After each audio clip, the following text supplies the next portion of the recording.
Well, how we doing tonight? IB Nation Sports Talk is up and rolling as always. I'm Sean Stiers, joined by Jesse Stiers. Tonight it is Mailbag night. How are you today, Jess? I'm glad to be on the show. It's actually been a pretty crappy day of work. So I'm looking forward to doing the show and then going to get a nice walk in with the dog after this. Just kind of let things swell. Very swell. ease out of me. I feel like it's just been one of those days. Stressful week of work. But here we are. It's good to talk about Notre Dame football. It's light and it's fun. So I'm excited to see what everyone comes up with today in the mailbag. Well, it hasn't been very light so far this week, but we'll see how light it is tonight.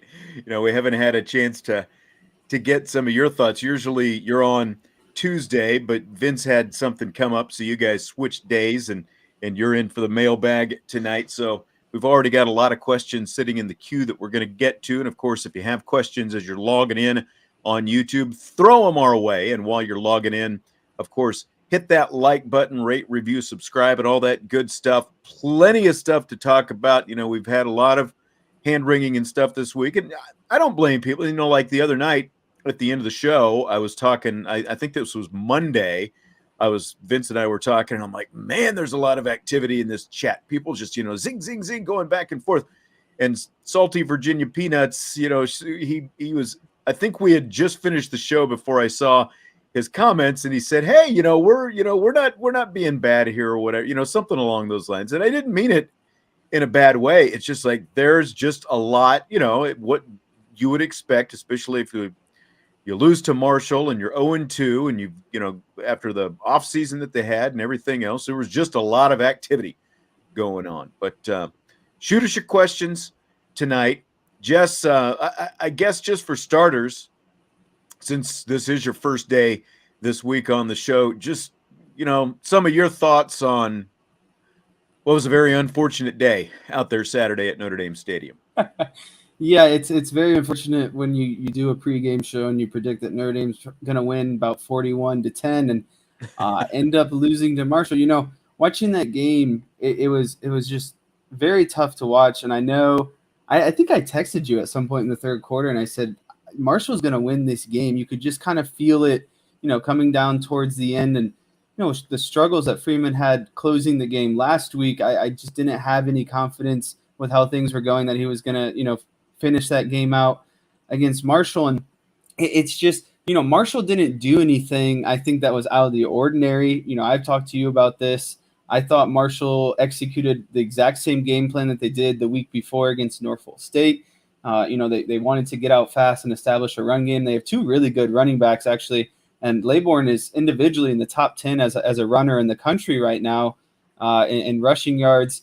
And then obviously they wanted to build the RPO game off of that, quick passes and things of those nature. So I guess I'm more kind of concerned with why Notre Dame didn't come out and try to suffocate them defensively, get up in their face. The way you take away a lot of those RPO reads is you get, you're jamming the wide receivers off the line of scrimmage, you're playing man on man, and you're putting guys in the box. And I guess I'm just so surprised that wasn't the game plan coming in. Is when their offense relies so much on the short game, you have to do things to get in their face and be aggressive and make them beat you, burn you in man or beat you. I would have rather seen Notre Dame give up an 80-yard touchdown on a go route or something, and that guy beat man than them get continuously beat in that kind of short run game, RPO game. So, that was very frustrating defensively. I thought the defense didn't play horrible, but I thought they definitely could have played better, and they just got to start creating turnovers at some point. You got to start taking possessions away from the other team, giving, your offense is struggling. You want to give them extra opportunities while taking an opportunity, away from the other team, because realistically, you're only going to have about 10 to 11 possessions, 10, 11, 15, however many possessions per game, depending on, pace of offense and all that kind of thing. So you really got to capitalize on taking away some possessions and then giving your offense added possessions.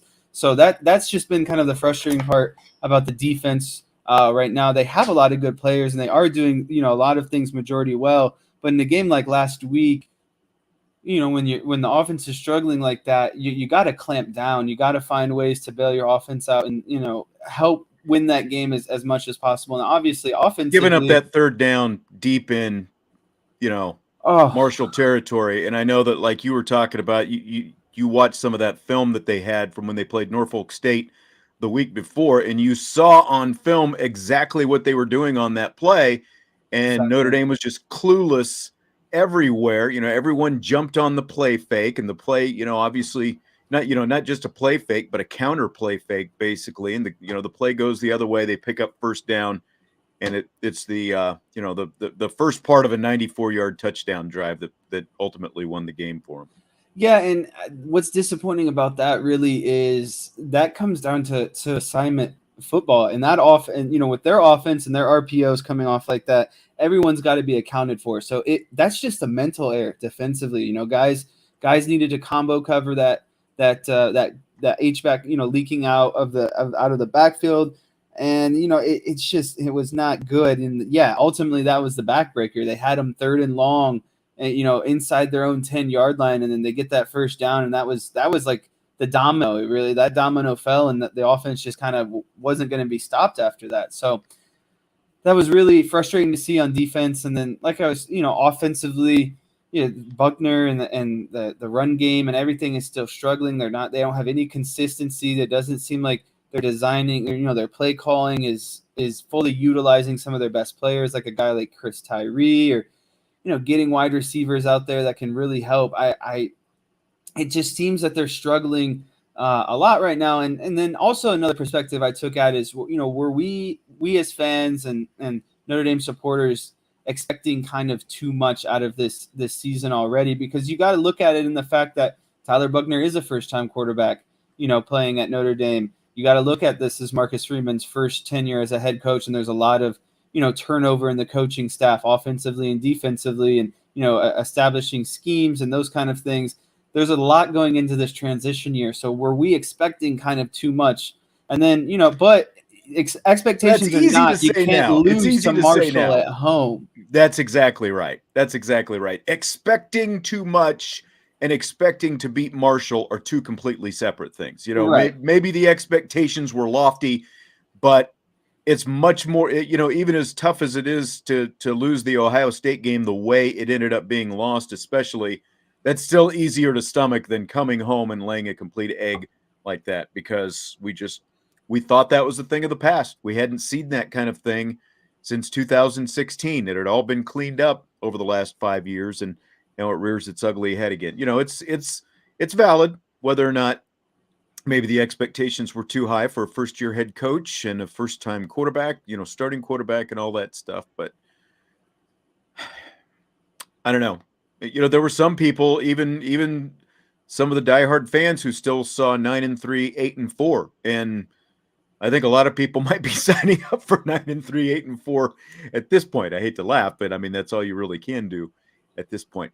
It is mailbag night, so let's get to the mailbag. Questions from our listeners / viewers joining in the chat tonight. Tyler, this is kind of something we were touching on a little bit ago with the defense.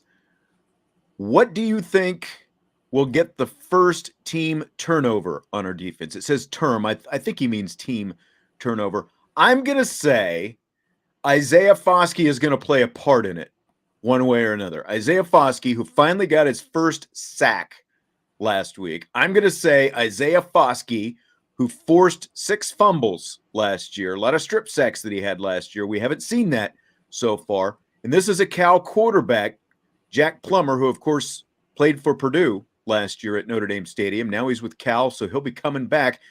He's a quarterback, even though Cal has won their first 2 games against UC Davis and UNLV, they've given up 6 sacks in those 2 games.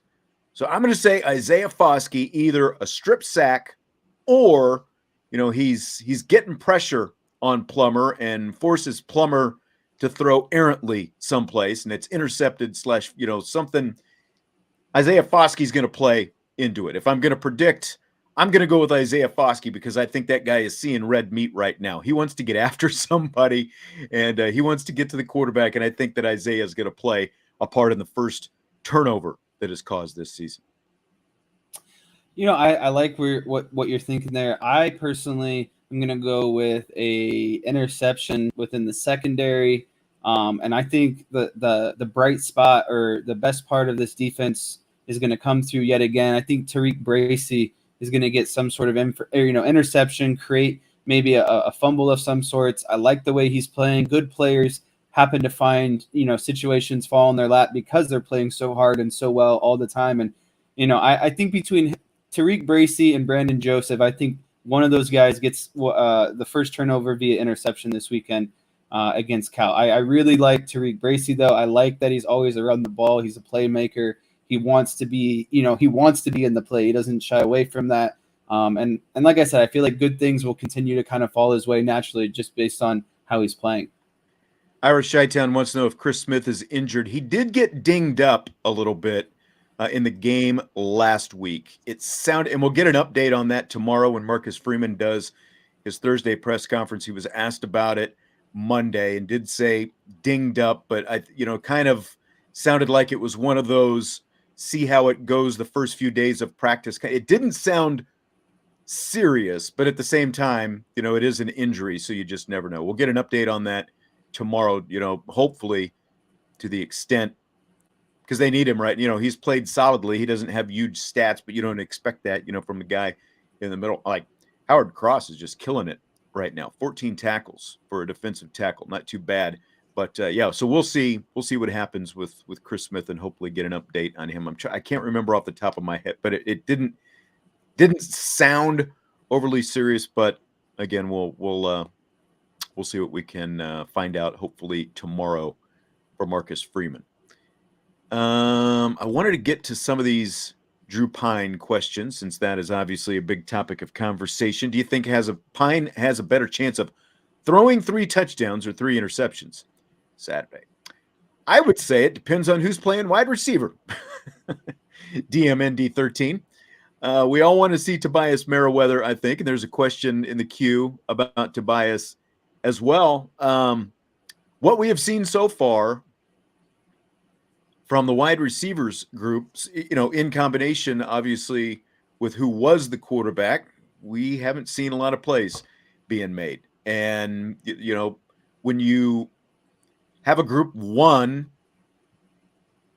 that was, a big question mark coming into the season, and you've got guys like Colsey, who is still injured. We haven't seen much of Joe Wilkins, like you've seen more of Salerno, obviously, Lindsey, and Styles.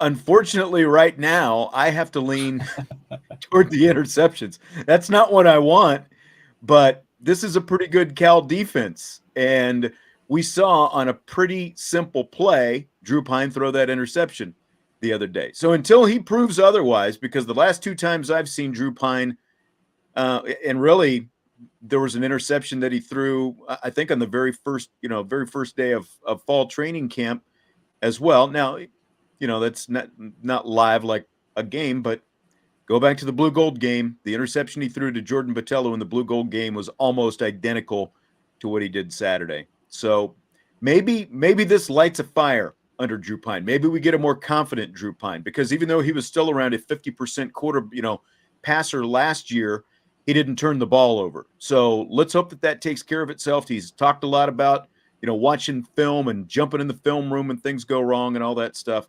Unfortunately, though, for right now, considering the fact that there's been 1 touchdown thrown and 3 interceptions by the team, the numbers say the interceptions are more likely to happen. On the other hand, I'm gonna go with. You're gonna go the more optimistic route. No, This isn't This is optimism, and this is backed science backed belief. I think that Pine. I don't think Pine will throw 3 interceptions, but I also don't think he'll throw 3 touchdowns.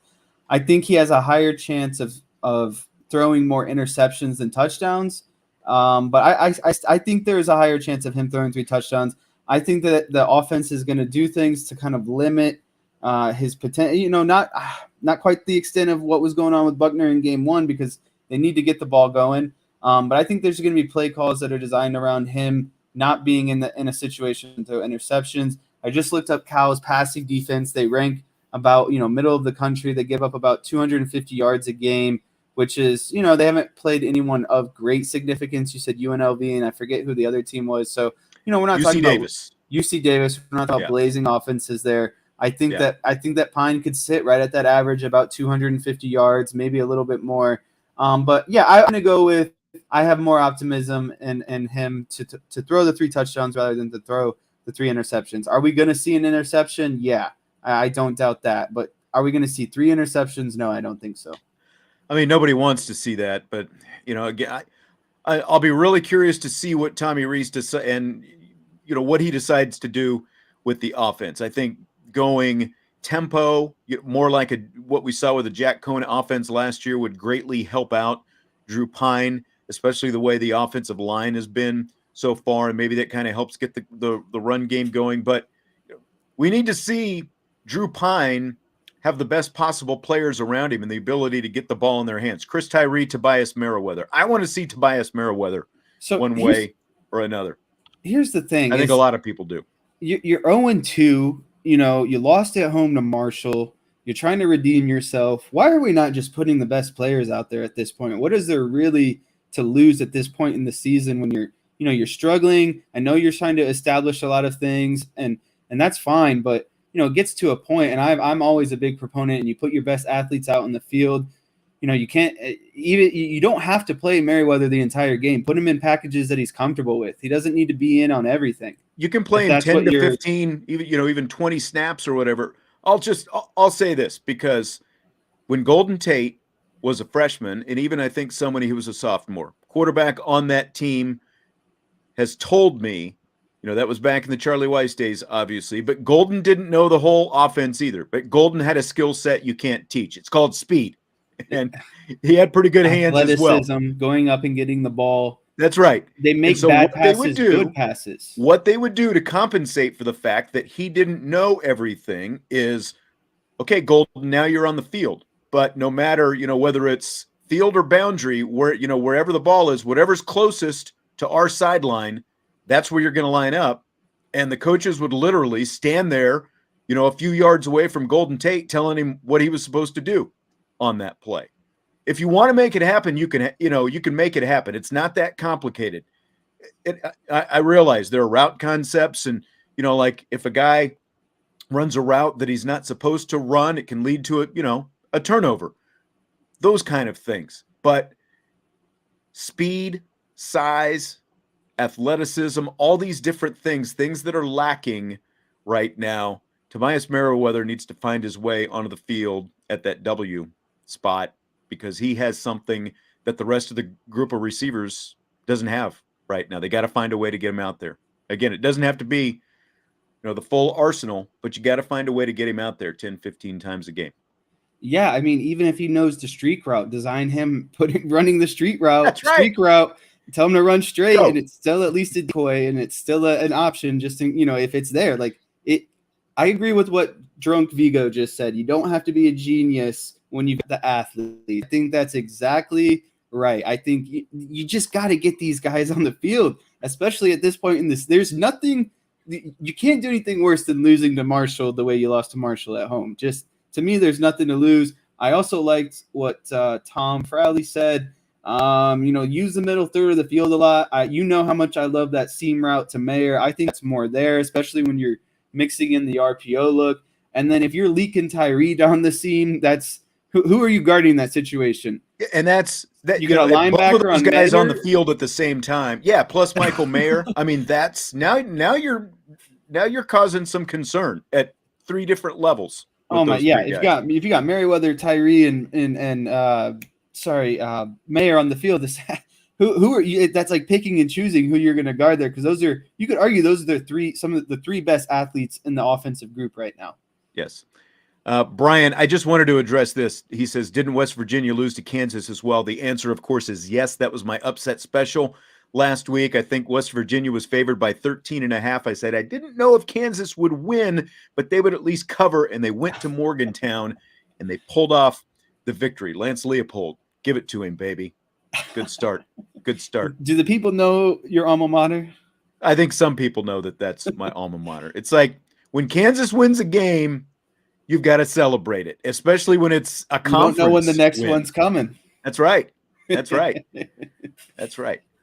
Tyler, glad to see the Steyers family back on IB. Thank you very much. And Tommy Guns had a comment earlier saying welcome back, and I do appreciate that as well, Tommy.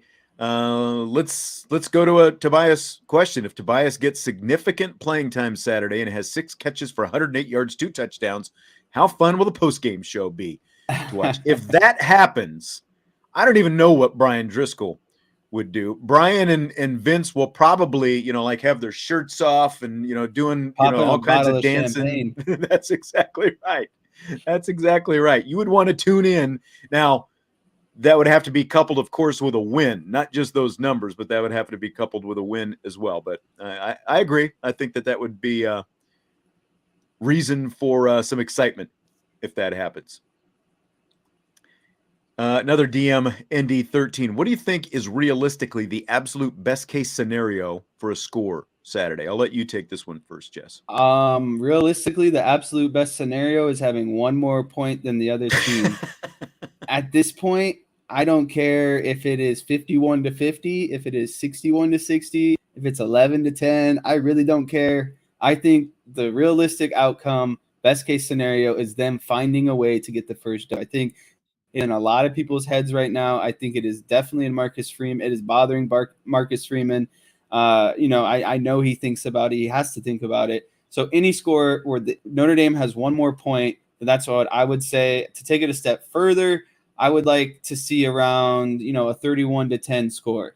It's just a win. Like if Marshall didn't happen last week, I would say, 34-10. But after seeing last week and everything that happened, I just want to see a win. I think they just need to get that off their chest. I think that'll, take a big weight off everyone's shoulders, and you'll kind of see everyone breathe just a little bit. And I think you'll see momentum kind of going forward. I think this first domino is their hardest, but I think it can really help, the rest of their dominoes fall after this. Yeah, it feels right now. I don't know. I don't think Cal is going to score a lot. I don't have them breaking 20 in this game. But, on the countdown show Saturday, I didn't have Cal and Marshall combined breaking 20 points. Oops, that obviously happened, but the pick 6 plays into that as well. But at the same time, it's just feeling like Notre Dame's defense can't give up much more than 18, 19 points right now and feel like they can win. There is a lot on this defense right now. And, as much as there are some issues that you talked about earlier in the show, Jesse, and Tom has a comment, the defense not fundamentally sound. The coaches need to make sure the linebackers aren't catching blocks or filling gaps. Foskey and Mills need to be in 3-point stance. It feels like the offense is contributing to some of the issues. You're moaning and groaning. Go ahead. Go for it. You've got the defensive background, middle linebacker. It's just a little I understand the frustration, but it's a little aggressive. Like the defense is playing fundamentally sound. There are times when I see linebackers catching blocks, though. That's got to annoy you when you see that. Yeah. I mean, I'm not saying everything what Tom is saying is wrong. I'm just saying it's a little like hyper aggressive. Like, yes, are the linebackers catching blocks usually means that you're not really there on your reads. You're kind of thinking about too much, and the next thing you got an offensive lineman kind of in your face. And yeah, they definitely need to be shedding blocks better and getting into their gaps where they need to be. And I think that's a lot of times what people don't realize on the defensive side of the ball is 10 guys are doing something just so the one guy can make a play most of the time. The defense is usually designed to funnel the play to maybe, one, maybe 2 different players. But yeah, I mean, I definitely agree. These linebackers need to be better at their play recognition. And they need to be better about shedding blocks and getting into their gaps. But, fundamentally, they know what they're doing. These guys are playing well, especially the secondary. Secondary's played tremendously. I just think that the biggest issue right now defensively and offensively, and I kind of keep saying this a lot, is their trenches need to lead the way for them. Their guys up front need to establish the tone and get that push, and I don't think defensively they're getting that push right now.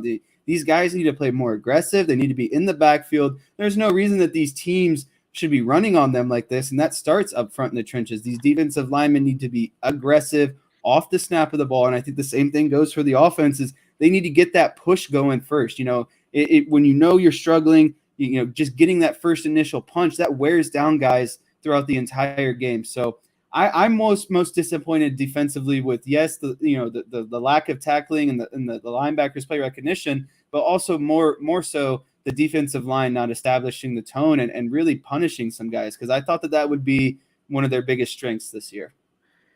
Yeah, and piggybacking on that, Tyler wants to know, do you think Notre Dame's defense has confidence in the offense due to the lack of production the past two games? And this is kind of that slippery slope, it's tough. It's tough when you're out there and your offense isn't doing much for you. It's demoralizing as a defense to be like, oh, here we go again. The offense, went 3 and out, or whatever it might be. You feel that pressure to get that stop because your offense isn't going to score many points. So every possession almost feels like the critical possession, and that's not the way you want your defense to play, because then it's not loose, it's not flowing, it's not fun, and that's when guys play at their best. Is when you're not thinking. That's when you're thinking. When you're playing at your best. So it definitely has an impact whether guys want to say it, or naturally if guys they probably don't even recognize it because of just how the game is going. I don't think that they realize how the rest of the offense is kind of impacting their play. Well, and I was saying it's a slippery slope, and when one unit feels like it is far outperforming the other unit, then you do have a great risk of fraction within the team.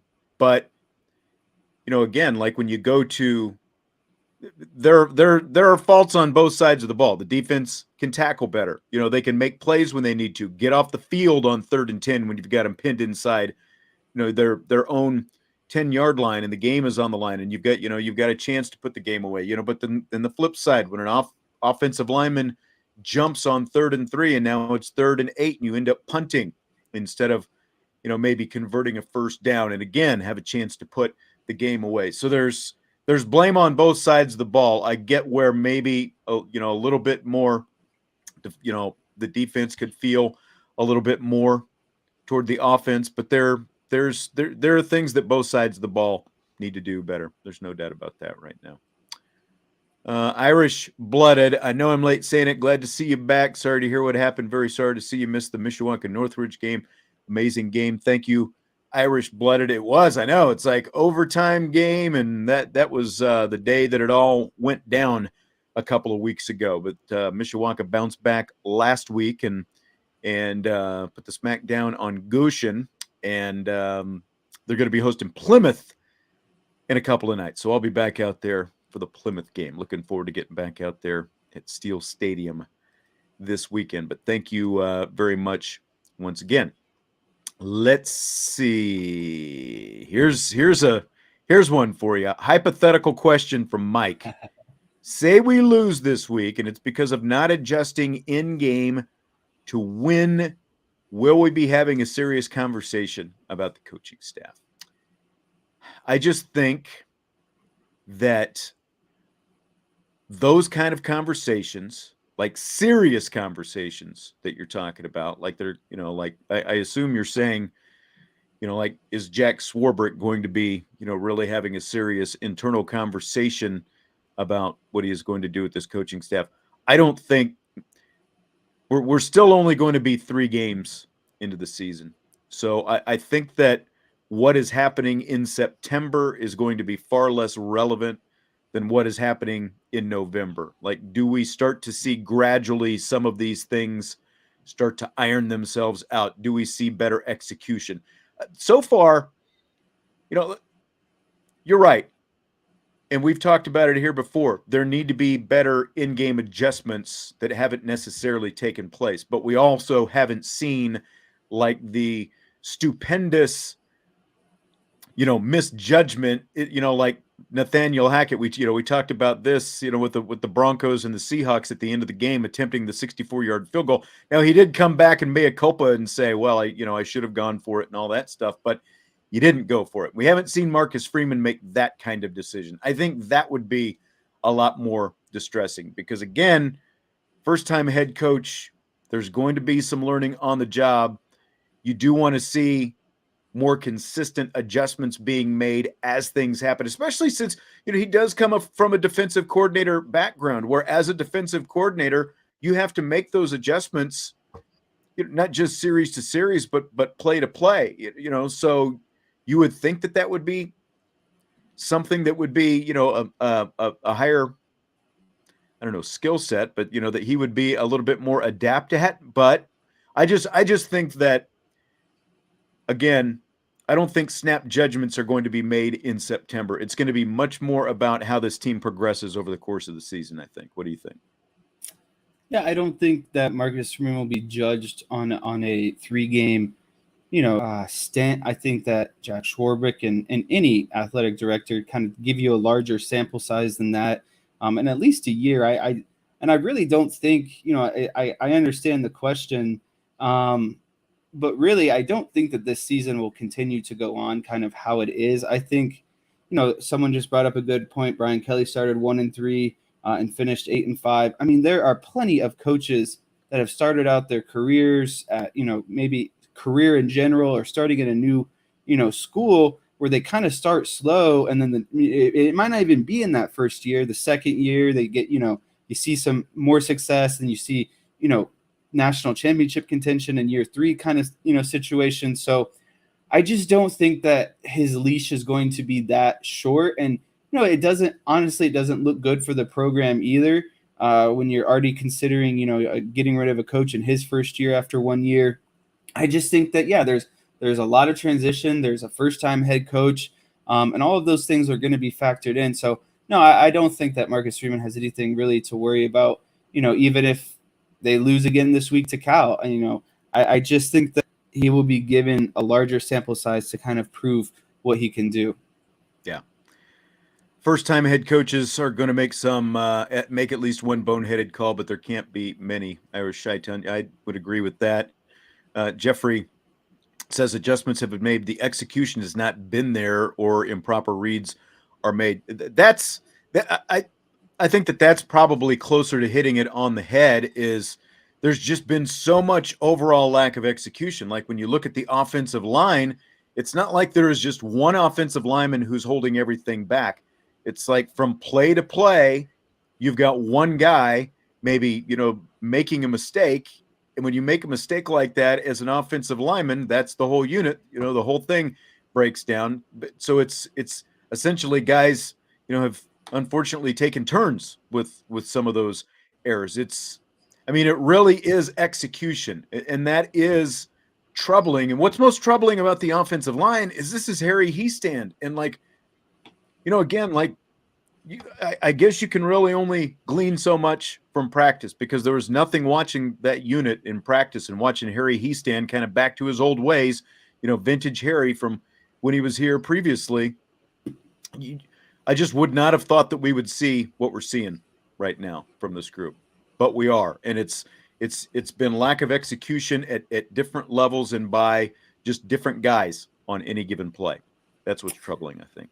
Yeah, and I think, another thing that kind of needs to be brought up or touched on is, Notre Dame did things, didn't execute at a level in which, is a standard for Notre Dame football. But Marshall did a lot of things good, this past weekend. And I think they're going to continue to do a lot of good things in this season and go on to have, a really good record. They have a really good head coach. They have really good talent.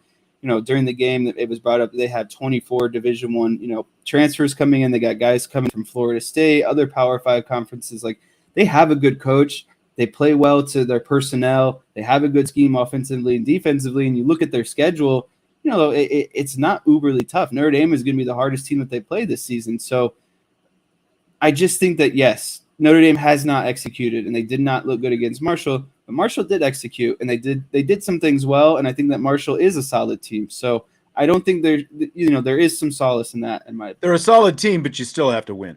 yeah, that's what I'm saying. I'm not Yeah. excusing the loss by any means. They needed to win that game, but it's not like Marshall was Appalachian State here. They play in the same conference, yeah, but I just don't think that Marshall is quite as embarrassing or bad as what people might think. Like when this season ends and we look back on it, I think we'll say, should we have lost to Marshall? No, but they were a pretty solid team. So that's just what I was trying to say. Yeah.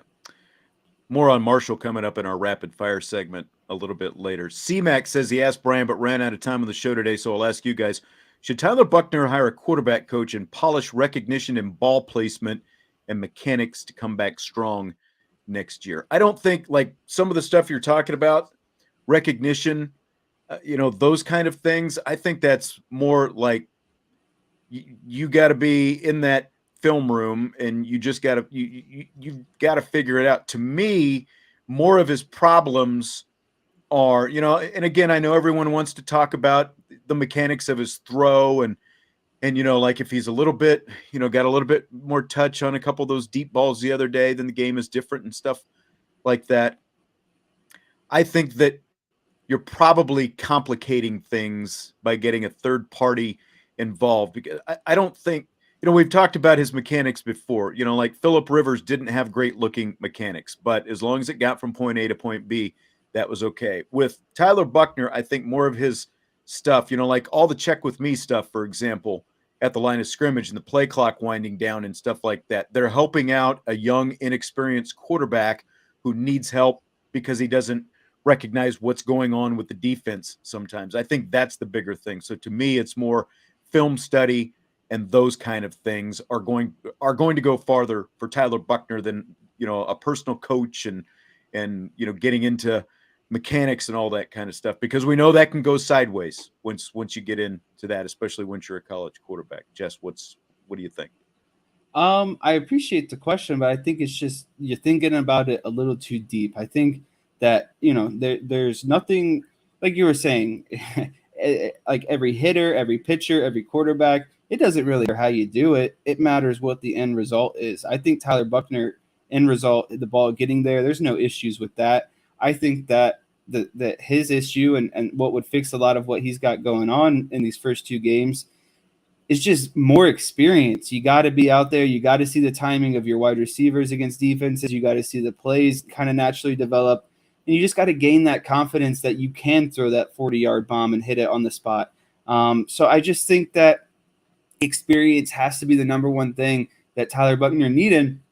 And it really sucks because I think that this, something that hasn't been really super talked about quite yet, and I'm kind of surprised, is this puts Notre Dame in a real predicament, because now you have, a quarterback that was going to get a full year of experience this year. He's not going to get that. And who was, probably going to be your starter for, the upcoming years. Now he's losing out on a whole year. You have to develop your offense with the guy that wasn't your starter. So obviously it's not the guy that you wanted to develop your team with, for the future use. And you have some bigger names coming in, up and coming. So I really think that this sets back Notre Dame more so than Tyler Buchner gets set back, because they needed to establish their quarterback, and their quarterback needed to be established that he was Notre Dame's starting quarterback and settle into that and get the experience that he needed. And I think that they're going to have even more issues next year with another quarterback battle, and you're adding another person into that mix when you add a high recruit. So I think that this long-term hurts Notre Dame more than it does short-term. I know. We can just get into all the quarterback stuff right now, because the question, if Drew comes out and plays solidly and above average the rest of the year, does that change the staff's mind at all about wanting CJ Carr to reclassify? Because, Pine has all this eligibility remaining, so like it affects that. It affects what you just talked about with Tyler Buchner and his development, because even if this season ended up being a complete disappointment, at least the one of the things that you could look at is, well, your head coach got on the job experience and your first year quarterback got all this invaluable first year experience. And now, just as you said, he's going to miss out on that. And no matter what, things are going to be muddled now at the quarterback position, unless Drew Pine comes out and doesn't, so to answer that question, it could change their mind about CJ Carr, but at the same time, with the issues that they're having at quarterback right now, it still kind of makes them want to say, we'd really like to get CJ Carr here as quickly as possible. And then, you've got this question from Mark. Why is everyone asking for Angeli before we see much of Pine? Is he supposed to be great? Honest question. Pine wasn't bad in 21 when everyone was clamoring for Pine over Cohen. And it's the great quarterback debate. And I I was going to saw, say this happens every single time. doesn't matter who it is. Doesn't, when Ian Book was out there, you had guys calling for the next, like Phil Jerkovic before Phil ended up leaving. And then, it just go on down the line. Brandon Wimbush, Ian Book. Then you got Ian Book. And now we want to move on from Ian Book.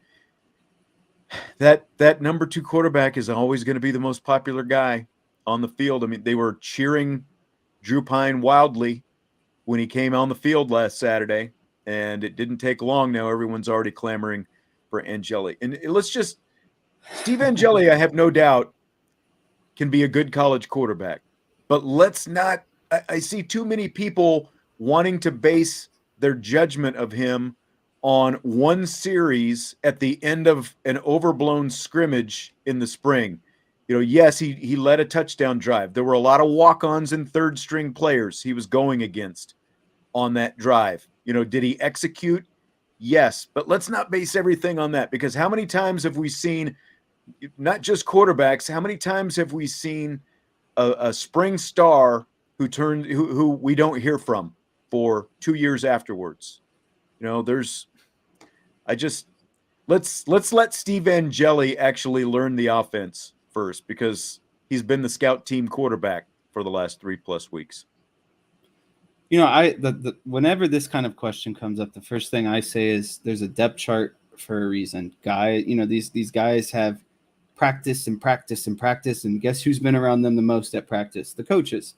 And so when these guys come up with depth charts, they don't just make it up for no reason. They make a depth chart based on wanting to win and putting together the best possible team, especially at the quarterback position. So I hate that this always comes up. It's always, everyone always thinks that, there's got to be something better. There's got to be something better. Well, there isn't, and that's not. I think that's just kind of a testament with people being frustrated or seeing other teams and being like, wow, our quarterback should be like that. And so they see other quarterbacks doing well, and automatically the thought becomes, well, why can't our guy do this? Because Notre Dame is at this level, and this, we get players similar to this level. So why aren't our guys looking like those guys from Alabama, or why aren't our guys looking like those guys from Clemson? I think that with too much comparison rather than kind of appreciating, enjoying, the players that Notre Dame does have, and thinking that there's always going to be something better. So that's kind of how I look at that question. I just want to clarify the question that Tom made. He said Angeli's getting 40% first team reps. That's not accurate.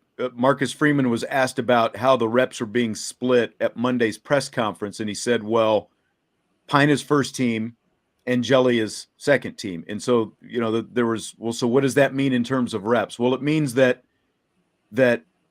Pine is getting 60% of the snaps at practice, and Angeli is getting 40%, not necessarily with the first team, but he's getting 40% reps. So he's getting reps, but it's not all necessarily with the first team. Look, he's getting more reps with the actual offense this week than he has had all training camp. So from training camp and up to this point in the season. So he's getting more reps. I think we're going to see him at one point or another, but it's a matter of when and, to what extent, because I asked Marcus Freeman, could there be an Angeli package? And he said, no doubt, we've got to put it, together a package of plays that, that he's capable of running, because right now, Saturday, he's one snap away, so that's part of why he's getting 40%. Right. What if Pine gets hurt? Yeah. So, even if it's just for a play or two, Angeli might have to get out there. So you've got to have some things that he can do. So I think let me ask you this, though. Yeah, go ahead. Do you think that Pine and his RPO mobile game is even more limited after what happened to Buckner last week and knowing that Angeli is the option if Pine gets hurt? Like, are we going to see even quarterback designed run plays for that reason? Like there's got to be a lot of timidness around. And Pine is very naturally athletic too. He can move with his feet, but to what extent will we see that? Because it's one snap away and you're already in, you're on your third string, your third string freshman quarterback. No, I mean that's and I do, and I was saying this the other day. I wonder, like when you saw on Saturday them go back and forth, like okay, now let's do some tempo and a little bit more RPO stuff, and oh, now we're driving the ball down the field and we score a touchdown, and then they go back to some of the very basic things that they were doing prior to that with more 12 personnel and all those different things. I wondered like how much they were trying to sort of bubble wrap Tyler Buckner for basically the same reason you're talking about with Pine to Angeli, from Buckner to Pine, just based on what they were seeing from Drew Pine. And then what we saw from Drew Pine with the interception in one of his 11 plays that he had out there. I mean, it's a really good question because he does have some mobility. I do think the quarterback in this offense, especially considering the lack of overall running game that they have so far, the quarterback at least has to be a threat, and Pine does.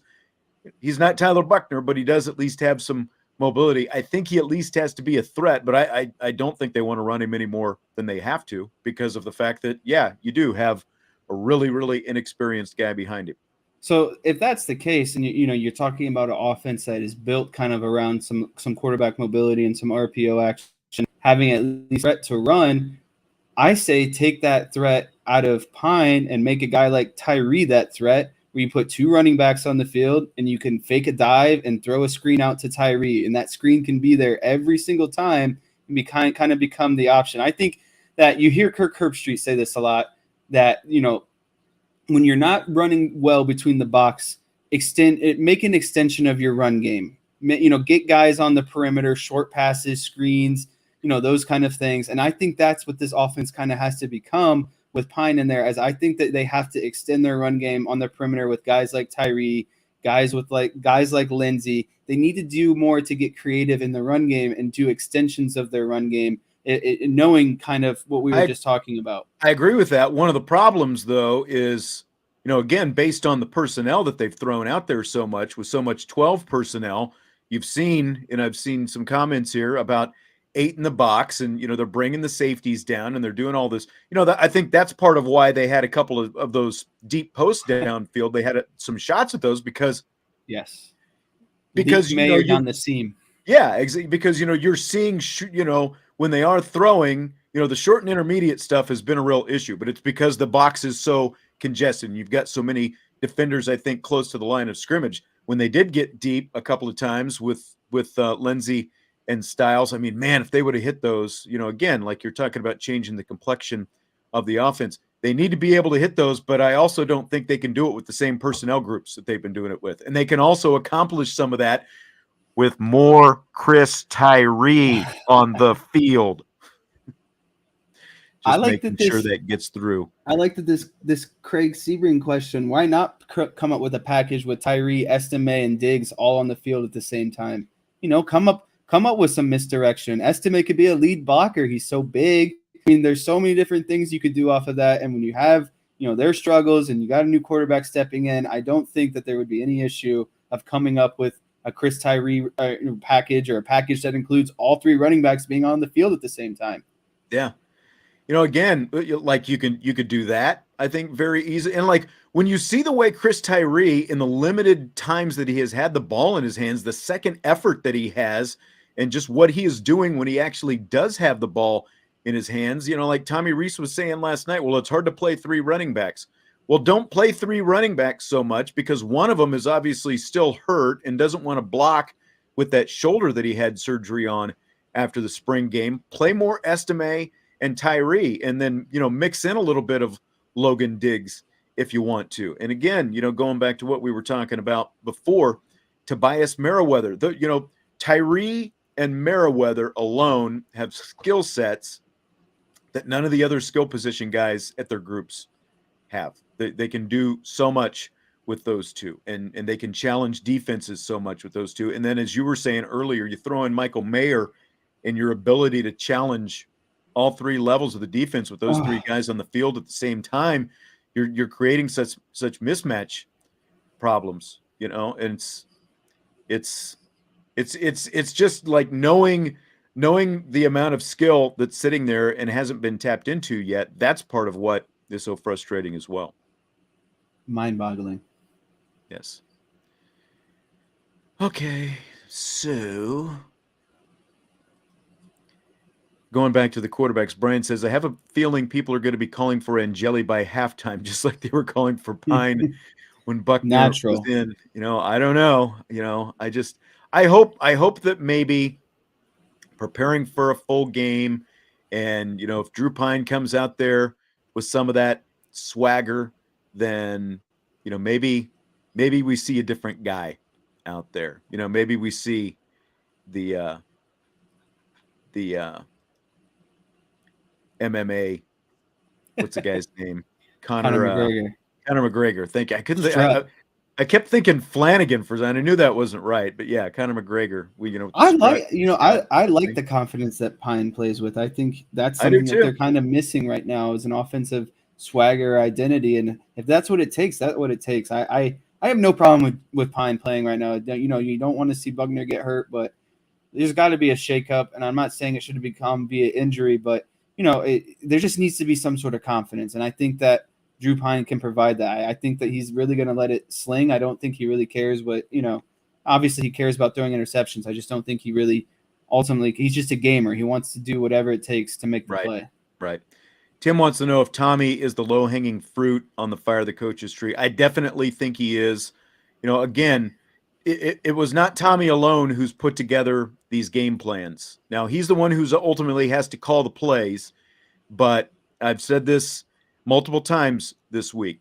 Tommy might be the play caller, but Marcus Freeman as the head coach, whoever the head coach is, it doesn't, not just this team, any head coach ultimately has veto power and oversight over anything. Now it's not like Marcus Freeman is going to take over play calling duties, but if Marcus Freeman sees things that are working offensively after he has seen things that are not working, all he's got to do is say, do more of that. Do more of this, do less of that. That's all he's got to do as the head coach. There are a lot of things that are on Tommy, but like when we're talking about play calling and play selection and all these different kind of things specifically, again, the head coach has played a part in putting these game plans together because he is the head coach, and ultimately it is Marcus Freeman's name on everything. So I don't put everything on Tommy Rees in this. I definitely think he's some low-hanging fruit in all of this. I mean, he's definitely the low-hanging fruit, but when you're in charge of the offense and you're in charge of play design and the offense is struggling and you're not using your best players, you kind of have to help yourself out knowing that you're the low-hanging fruit. But it does come down to him. Marcus Freeman, at the end of the day, he is the head coach and everything does go through him. It's that final kind of verification. Now, I will say that there are times that, maybe because Tommy has talked about, 2 summers ago, he watched every play in the NFL and, charted all this stuff and was looking, now this past summer, he spent more time looking at college stuff. He knows all these different concepts and all this different stuff. I think I think that they just need to refine this, boil it down, especially now that you've got a new quarterback coming in. I've talked so much before, this is part of what's baffling as well. I've talked so much before about how Tommy Rees knows how to cater what he is going to do to the strengths of the personnel he has available. But really, we haven't seen a whole lot of that so far, with very few exceptions. We haven't seen a whole lot of that. We've seen just a lot of kind of mismatched and mixing and matching and hodgepodging of plays out there. We need to see more of this is the strength of who we've got, and these are the players with strengths. Get them on the field and utilize them more. Definitely. All right. Luke wants to know, can Notre Dame still make the playoffs? I would say that ship has probably sailed. That ship has very much sailed. Yes. Now they can still make a New Year's Six bowl, I think. But playoff. 1 loss. Sorry, 2 losses takes them If you had only lost to Ohio State, if you didn't lose to Marshall, you're still in the picture. because you were still a top 10 team at that point with a chance to climb back up the polls, if you run the table. But losing to Marshall, I think, has all but sunk that ship at this point. Michael, I have to wonder if playing our defense in practice, who have been disappointing as well, gave Tommy too much confidence. His offensive line. I mean, it's kind of a chicken or egg thing, but that could be it because, we looked at this defensive line as being such a strength, and they were talking about these battles that were going on, and that, like the defensive line was giving these guys, or the offensive line was giving this defensive line such fits, and they were battling throughout camp. Well, yeah, if it was because they were going up a defensive line that wasn't nearly as good as they thought it was, that could definitely overinflate your opinion of that offensive line. Yeah, when you're not, when you see physicalness and you're going against what you see good matchups, you don't have anything to compare it with. You could be, and I'm not saying this is the case, they could be the worst offensive and defensive lines in the country, but if they're going at it with each other and you haven't played anyone else, how are you to decide what's going on? So I do think that there might have been a little bit of overconfidence based on, maybe they thought the defensive line was, this elite group, and I think they have the potential to be an elite group. Don't get me wrong, but if the offense is doing well against what that is considered to be one of the stronger points of the defense and the team in general, then yeah, you are going to feel good about your offensive line and kind of maybe have an overinflated outlook on things of what your play calling is going to be and kind of how you're utilizing different plays throughout the game. Yeah, Shaitan says, time to take the gloves off and let Tommy run his air raid. I mean, nothing. As long as Tyree's involved in that air raid, I'm okay with that. And Tobias Merriweather. Yep. Why not put Tyree in the slot? He can catch. There's there's just so many different things with Tyree, and they're just not doing it. Jay Golden 44, what happens when we win 35-0? Does the storyline change to, wow, Freeman made the changes and now we're ready to roll? I like this question a lot because I think that there's good potential that they do flip the game around this week and play really well. And then, yeah, it's like, what does the story become after that? Or do the expectations come back to, okay, we're winning the rest of these games and we're ready to go now. You just need to get that first one off his chest and take that weight off. So I'll be interested to see, kind of what happens after this week because obviously, there's going to be a win or a loss. So if it's a loss, how much more are we riding on, what's going on? Is this coaching staff, what it's supposed to be? And then if they win, it's okay, how much were we overreacting? What can this team accomplish? So I am curious to see what the outcome is going to be for those reasons. I want to see, how the people react, win or loss. DM wants to know how many wide receivers get at least 7 snaps Saturday. Well, so far there have been, I think, 4 who have probably gotten that many snaps. Lorenzo Styles, Braden Lindsey, Matt Salerno, Jaden Thomas. I think that's pretty much been about it. They're the only receivers with receptions so far this year. Biggest question, I think, is Tobias Merriweather going to join that group? What's your gut say, Jess? Are we finally going to see Tobias Merriweather unleashed on the world Saturday? I think we are going to see him, and I think it's for some of the reasons that we're talking about. You just don't have much to lose anymore. You're sputtering on offense. You got a quarterback who's probably not going to run as much. There's not going to be as much RPO game. So what does that mean? You're going to have to pass the ball more and straight drop back passes. So I think that we'll see. I think I'll go on to say that Tobias has 3 catches on Saturday. I'm not even snaps. I will set his over under at 3, and I'll say that he gets that 3. I would like to see that. I would like if those 3 averaged around 15 to 18 yards, that would be pretty good as well. I think he could catch somebody off guard at least once out there. Craig wants to know what happens if we finish 8-4. Pine does well. What happens next year with the quarterback situation? In my opinion, Pine is 1, Buckner is 2. I think they're going to battle it out in the spring. You're going to have a wide open quarterback competition. And how is Steve Angeli a part of that mix? Because everyone wants to see Angeli a part of that mix. I think that's what you're going to have, because you're going to have 3 quarterbacks with a lot of eligibility left and CJ Carr knocking on the door. Exactly. This is what I was trying to get into a little bit earlier is Buckner getting hurt. And then the comment. I mean, there's going to be a quarterback competition no matter what, because Pine is going to get all this experience this year that Buckner is missing out on, and we're going to be in the spring next year, and it's going to kind of be like restarting with Buckner all over again, and then you're introducing another person. It's going to be a quarterback battle no matter what, and if Pine plays well, it's going to make things even muddier. So I think, like I said, I think that next year is really what should be in question in regards to Notre Dame's quarterback. Chi-Town wants to know, can anyone actually make a solid case Salerno is better question. than Meriwether? And I mean, if you want to run a possession offense, I suppose you can. You know, Salerno obviously saw the field against Ohio State. I can see the case for that. You're on the road, first game of the season, all these different things. He's the guy with all this experience, even though, you know, from a talent standpoint, he obviously doesn't match up with some of these guys. But you still had guys like Colsey, you know, still is not 100%. He's wearing a knee brace during warm-ups, and Joe Wilkins, you know, like, so they obviously didn't want to throw Tobias Meriwether into that mix. So I think that's why Salerno is out there. Where this offense is, though, right now, you've got to find a way to get, again, 10 to 15 snaps. They don't have to be 10 to 15 catches, 10 to 15 snaps for Tobias Meriwether. Because, again, go ahead.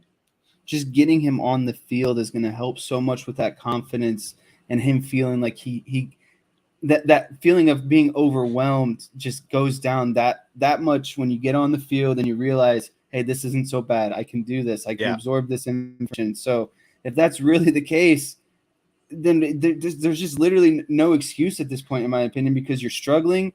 And if you have a guy who's talented but might not, you know, be there all with the playbook, we'll get him some experience because it'll take that pressure off his shoulders.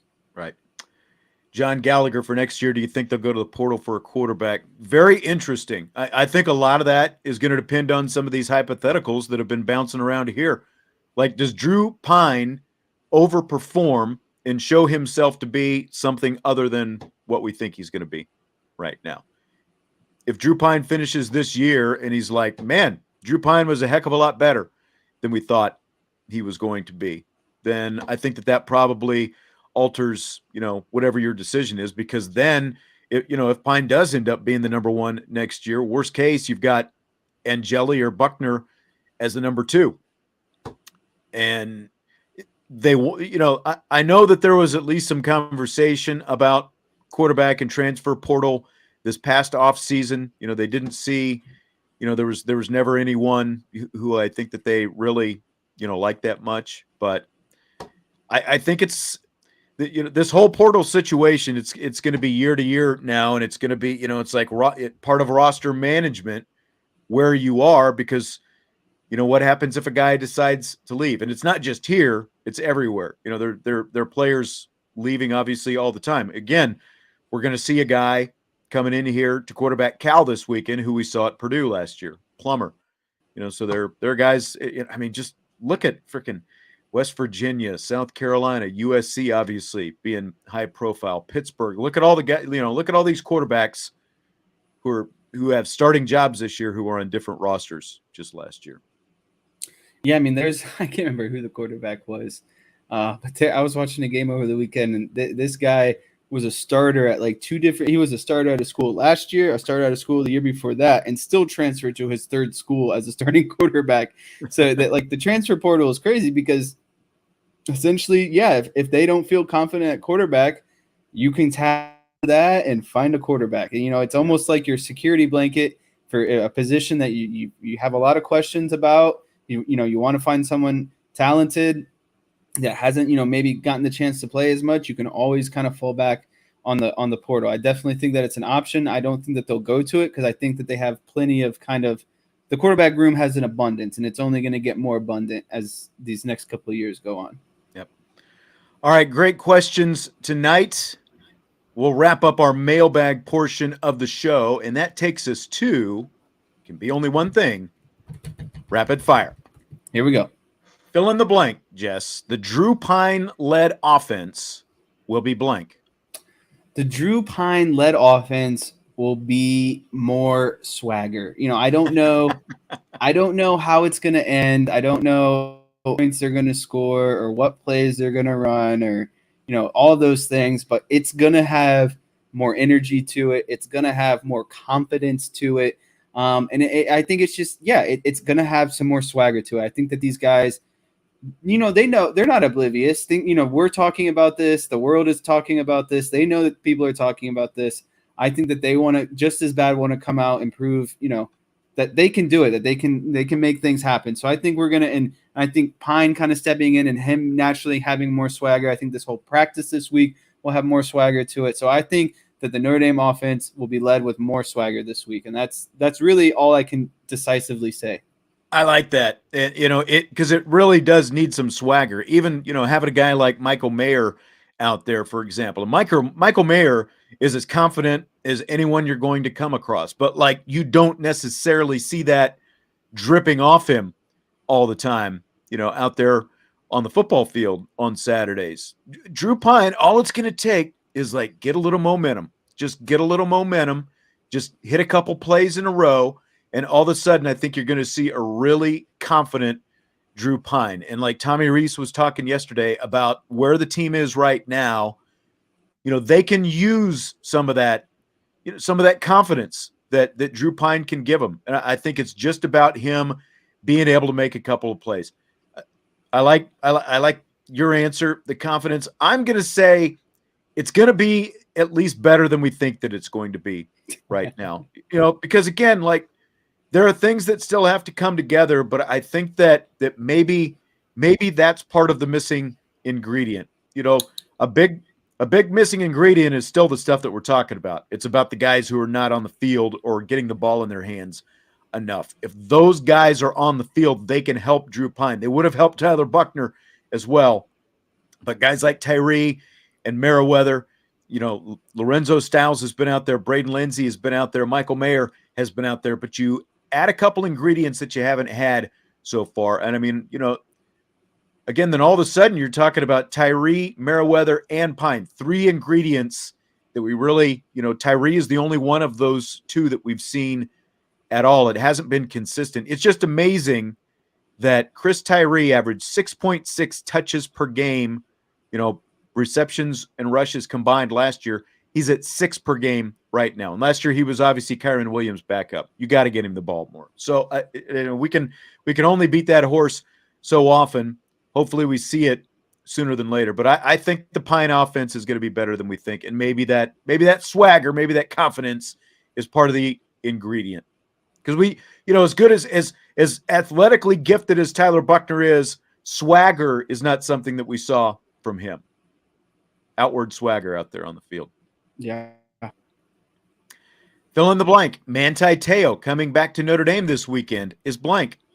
A blessing in disguise. I think that this team, I know it's not something great or tremendous or something that's going to ultimately have an effect on the game, but that he's going to be welcomed into the locker room. That he was a leader of the team when he was here. I just think that having another outside presence, another outside voice, someone who can talk to these players, kind of being recently kind of separated from Notre Dame and all of those things. And I just think that it will provide such a breath of fresh air and kind of maybe help these guys calm down a little bit more. I just think that nothing negative can really come from this. I think Manti is a great guy. I think he's a great player. And I think that he'll be welcomed into talking to these guys and kind of giving some insiders some advice that might be beneficial for some of these guys. It's kind of like part of the Manti Te'o comeback tour. We had the Netflix documentary that we've talked about that came out last month, and he got this overwhelming,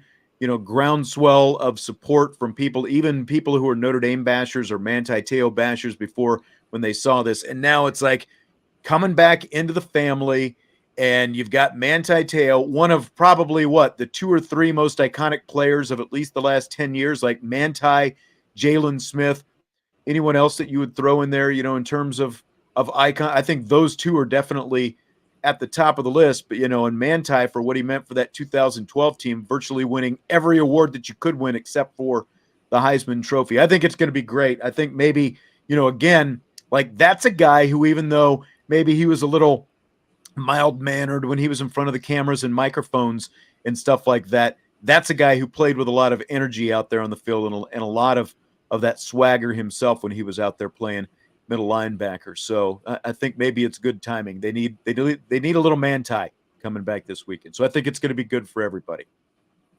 I definitely agree. After beating Notre Dame last week, there are already a few projections of Marshall to the Cotton Bowl. My question to you, do you buy or sell the Thundering Herd as this year's Cincinnati? I sell that, and I would sell that with all the money that I had. Marshall. There's just no chance that Marshall is going to make that bowl game. You look at the rest of their schedule; they have Bowling Green, Troy, Louisiana, Gardner Webb. Never heard of them.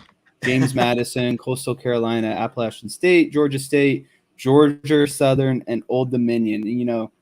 Even if you go undefeated and beat that kind of schedule, you're not making it. I don't know. I think if they run the schedule or with that kind of schedule, I think they are, because of the fact that they've got the win over Notre Dame.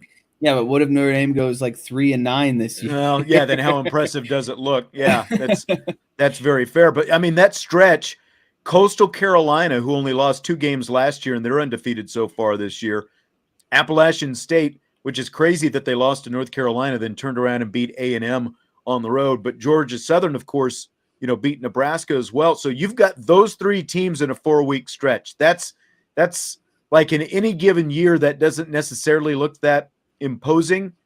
But I think especially that Coastal App State little stretch right there, Coastal Carolina, October 29th, App State on the 12th. And then, again, I think you got to throw Georgia Southern in there because they did beat a Power 5 team, regardless of how good or bad Nebraska is. That's a stretch that's going to test them. So I think they're going to have a hard time getting through all 3 of those games. So I think I have to sell it as well. They're definitely not a playoff team, but like to your point that you were making, like the anti-Marshall, I think if they run the schedule, I do think that they probably are in a New Year's Six bowl. So we'll see. Right. We'll see. Okay, so the Big Ten announced its new TV rights deal recently. Of course, Fox, CBS, and NBC are all going to be broadcasting games for the conference here in a couple of years. If that rights deal was in place this season, Notre Dame's opener at Ohio State would have been on Fox at noon instead of on ABC in primetime. What do you think about that? I think that's a bunch of hot garbage. I how much I hate big noon football, and it just seems like a waste of good football that you can put, not at noon when people are still getting into their day, settling, and it's just anytime I think of good football, I think of prime time. You don't put your good games at noon. I mean, that's a 9:00 kick on the West Coast. Think about that. Who's getting up at 9:00 on the weekend, extra early and being like, first thing I'm going to do is turn on this big noon, game, Big Ten game that's going on. So I hate that. I'm so glad that that's not the case. I'm always going to be against. It doesn't even matter. It could be Notre Dame in the national championship. I hate noon kickoff. There's nothing that will ever convince me that noon kickoff is what should be done. But I understand why they do it, because no one else is playing at that time, so they'll get all the viewing and the ratings that in that regard. But I'm just not a fan of it. There's nothing that gets me excited about noon kickoff. It was kind of cool last week, being able to watch a little bit of that Alabama and Texas game before the Notre Dame game started. I like it from the aspect of it's cool to have a good game on at noon, especially like if you do have a primetime game that week. And it's like, okay, now I've got something good instead of Maryland Rutgers at noon to watch, So I think Fox has done a good job of turning this noon window into essentially primetime outside of primetime. They've put a lot of good matchups there. But I agree with you. I would not want to be, working a noon game. I would not want to be, a fan watching a noon game. I think the 2:30 kickoffs are probably the best we're ever going to get, like if you don't want primetime. If it's a big game, you probably want primetime. As someone who works and doesn't cherish working until 2, 3 in the morning, I can do without it, but it's going to be, we're going to see more of this. Like if Notre Dame schedules more Big Ten teams going forward, we're going to see more of these noon kickoffs when they're on the road to play some of these games. We're going to see a lot more of it because of this TV contract. Now we could also see more primetime games because of the fact that, NBC, again, if they're playing Big Ten teams, because of the fact that NBC is going to have primetime games as well, but they're going to be, like the Purdue type games and stuff like that, rather than the Michigans or Ohio States and those kind of teams. I mean, we just saw last year, Notre Dame, Wisconsin, noon kickoff from Soldier Field, 11 a.m. Central Time, local time, obviously. So, yeah, Tim B says NFL starts at 1 p.m. What's the difference? Nothing. I hate 1 p.m. NFL starts as well. I don't mind 1 p.m. I would take the 1 o'clock. I would take the 1 o'clock for sure. If you push that back 1 hour, I would take it. Because, I would hate to be, because, that game, Texas-Alabama, was played in Austin. That's an 11 a.m. local time kickoff. So it's even worse for them that they're playing 11 a.m. Yeah, so that's what Stymie was saying. Right now, we deserve 11 a.m. start Maybe times. it'll wake some people up. Probably right about that. Maybe that would be incentive. If you threatened 11 a.m. start times based on winning or losing to start off the season, maybe there's some incentive to win a few more games. I don't know. Okay, fill in the blank. Speaking of Texas and Alabama, it's blank that Texas head coach Steve Sarkisian said this after his Longhorns lost to the Crimson Tide by a point Saturday. Quote, "In the end, that's the best team in the country, and we feel pretty good about ourselves." End quote. Pretty good. It's hard to say fill in the blank, like one word. It's blank. It's acceptable. It doesn't have to be one word. It's acceptable that Steve Sarkisian said that, and I'm okay with him saying that, honestly, because too many times we get caught up with winning and losing. Yes, that's the ultimate result, but when you're playing the number one team in the country and you're playing them well, that's a win in my opinion, especially with the state of Texas. Are they back? Are they not? And things that happen. I know you're shaking your head, but it matters. It matters for the confidence of the players. It matters for the confidence of the fan. It just overall, it helps so many things. I'm not saying I'm going out there and be like, oh yeah, I'd be excited about losing by 1 point, but in this situation and given all the other variables playing into it, I would feel good about a 1 point loss to Alabama. Would I be frustrated knowing that it was 1 point on a last second field goal? Sure. Yeah. But I'm okay with that. And I guess you're not. I realized you coached Little League kids this year, but it just maybe that softened me up. It just feels like Steve Sarkisian wanted to give everyone a juice box and some orange wedges out there after the Longhorns lost that game by a point, a game they had every reason to feel like they should have won. I get it; they've been garbage for so long, so now maybe and I even said going in my predictions last week that if Texas even covered the spread, maybe they could feel like they were back. Maybe that's what he's talking about. But it's like, I don't like it because, again, it feels like, okay, let's hand out last place trophies and that kind of stuff. You do play to win the game. If you really want to feel good about yourself, you need to win the game. Now, like if you play a great game and it comes down to the wire, but you end up losing, someone's got to win, someone's got to lose. I get that. But I don't think that's a comment that I would be making publicly if I'm Steve Sarkisian. Maybe that's something we can maybe that's something we can talk about in the locker room, like, look, guys, that's Alabama. We just went toe-to-toe with Alabama, and Ewers got hurt, and we still went toe-to-toe with Alabama and came right down to the wire. We can do this. We can win the Big 12. Those kind of things.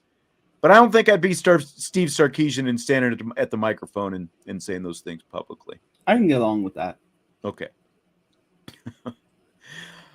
Jets head coach, speaking of things that people said, Jets head coach Robert Saleh says he's, quote, taking receipts, end quote, of those who are criticizing him and the Jets right now. Do you think he'll be around long enough to cash in on those receipts, Jess? This is year 2 for Salah. Salah. Every coach is taking receipts, especially when you're down bad and things aren't going well. It's just natural, you want to get back at all the naysayers. I do think he'll cash in on those receipts. Actually, I think he's a good coach. I think that the Jets are kind of on that tipping point here soon. They're putting together a lot of good talent with their drafting. They have a relatively solid defense. They're just missing that crucial point. And when you draft a quarterback and you get and he's not playing, that's also not good. I think that they're just a couple players away, and I think that him being the head coach, he can lead a team of good discipline and good fundamentals, unlike Mike McCarthy with the Dallas Cowboys. But I think that I do think he'll cash in on those receipts. I don't think he'll fully cash in. I'm not saying that Jets will be a Super Bowl team or this great playoff team, but he'll get back at some of those people. I think he'll get some wins in there and have a couple average seasons coming up, and maybe even have a above average playoff run in a few years. But I do think that he'll cash in on some of those receipts. Yeah, they're putting the roster together. I thought it was funny, that again, like a head coach has to come out and say, we're going to show you guys. It's like I guess you live in New York and there's a heck of a lot more media in New York, so you're going to hear a lot more things. It just seems like rabbit ears for a head coach, rather than like the Nick Saban approach. We don't even care about anything from the outside because it's all rat poison. Just seemed like Robert Saleh was looking for things to talk about. Now, to his credit, I saw today on the NFL Network, it kind of came up again in his press conference, and he was saying, "Look, I just wanted the guys in the locker room to know that I've got their back." It was something to that effect, and I see some value in that as well. Whether or not he actually has full intention of cashing in every receipt from everyone who has criticized him or not, I think that some of that can be misplaced if you're motivating yourself with that too much. I do think that there is some value in motivating with that, but it just again, like for an NFL head coach, to like a little bit too much rabbit ears. But I agree. I think he's a good head coach. I think they obviously have some work to do with their roster. They're starting to get some guys, like Elijah Moore and the running back Breece Hall. Some of the Bryce Hall. Yeah, like they've got some guys, and obviously Wilson is hurt right now, so really interested to see what happens with them. And that division has really changed quite a bit. If they can just add a few more players, I think that they're going to have a chance to win out there. So I think I agree with you. I think that he will be around to cash in on some of those as well. All right, last question for tonight. Chiefs and Chargers play Thursday night football tomorrow. Do you know where to find the game on TV? Yes, and I did not look this up. It is being brought to you by Amazon. That's right. And this is the debut of Kirk Herbstreit in the NFL. And I had an interesting discussion last night with some friends. Said, is it Herbstreit doing that game tomorrow? And we couldn't think of who it was. And obviously we looked it up. He is doing it with Al Michaels. And so that's going to be interesting to see how that goes. But I think Kirk Herbstreit, long game, I don't think he's going to be in college football very long. I think he approached the NFL. He saw the money that Romo was making and all these other guys and said, why am I not doing that? And he came to the NFL and said, how can I do this? And they said, all right, you want to do the NFL? We'll give you the Thursday night game with Al Michaels on Amazon. I think this is Kirk Herbstreit's trial run. And I think that he ultimately saw that money. He saw that the conferences are realigning and all the other dynamics that's going down with college football. And I don't think, or I wouldn't be surprised if Kirk Herbstreit is strictly NFL in 2 years or so. I think that this is his transition. I don't think he's going to do both. And I think ultimately he's going to end up being an NFL guy. Very interesting. Yeah, I know that's not the question, but no, it's just an interesting kind of segue. And the reason I threw this out there, since it's Wednesday and the live show obviously is running on Wednesday, but the audio podcast will be posted Thursday morning. So I figured, well, kind of a little PSA. Let's make sure people know where they can find the game, because I know there are a lot of people who aren't really sure, or hadn't even given any consideration to where you can find it. Unless you live in the local markets, Amazon is the only place you can find the NFL on Thursday nights this year. And that should be a good game, Chiefs and Chargers. But that's interesting. That's an interesting theory you've got on Herb Street there. I'm wondering if he really did make that move and go full time to the NFL, where does ESPN go with that? With their main college football, because he is the number one booth right now with Chris Fowler. So I wonder where they would go, because I don't think that there is necessarily an internal candidate right now who makes a lot of sense, because he also does game day, and so that he does a lot for them. So I wonder where it's not going to be Desmond Howard. I don't think that he's good enough. Well, let me put it like this: he has worked a lot on game day, and I'm not saying that he does these things because he loves football, and overall that's what he likes to do. But if I'm Kirk Herbstreit and I don't have to work nearly as extensive of a schedule, and I can do maybe one game a week in the NFL and get paid more, I mean, I just think that it's naturally kind of what he's thinking about. Yeah, Vigo says he'd go with BQ, Brady Quinn, I imagine. I think Brady Quinn's got a real good situation with Fox right now. And with Fox continuing to expand the games they're doing, I think he's going to have an even bigger role. Like, he could grow into potentially the kind of role that Herb Street has right now within the next few years over there on Fox. I think that you could see that from Brady Quinn. I'm sure that contracts come up and money's going to be a factor, just like what you were talking about. It was a factor for Romo. It was a factor because Romo got the money and Aikman making the move, and all these different things. There's been a huge ripple effect. But Pat McAfee's going to be joining game day. I just don't see him being the game analyst, although maybe he, I don't think a former punter is your number one game analyst, as entertaining as Pat McAfee could be. But that'd be really interesting if Herb Street decided to jump.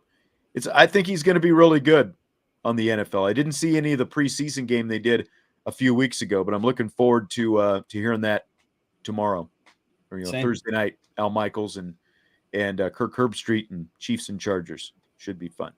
Tommy Guns, yes, Brady does currently call games, but he is not like the number one booth like Kirk Herbstreit is right now. It's pretty much Joel Klatt, right? Over there on Fox is the number one guy right now. Brady is calling games, but I'm talking about number one booth. And Mike says Pat is awesome. I like Pat McAfee as well, and I think that with all of those things that happened early in the season with Corso, and we talked about it a couple of weeks ago, I think that this McAfee thing is that's going to be the transition once Lee Corso finally does retire from doing it. So, yep. Oh, McAfee, yeah.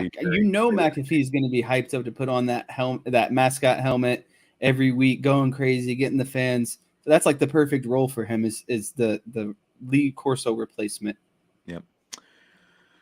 Jess, enjoyed it as always. Guys, we appreciate all of your questions tonight on this mailbag show. We're going to be back tomorrow, and Jess is going to bring his analyst hat. And we're going to have a different kind of. I'm excited for tomorrow. We can do a little preview of what Cal's going to be doing. That's right. Different conversation tomorrow with this Notre Dame Cal matchup coming up Saturday. So we will jump into that tomorrow. Thanks again for all the questions tonight. Don't forget, hit that like button, subscribe, rate, review, comment, all that good stuff. We do appreciate it. It helps out Irish Breakdown. It's going to do it for tonight. We will talk to you tomorrow on IB Nation Sports Talk.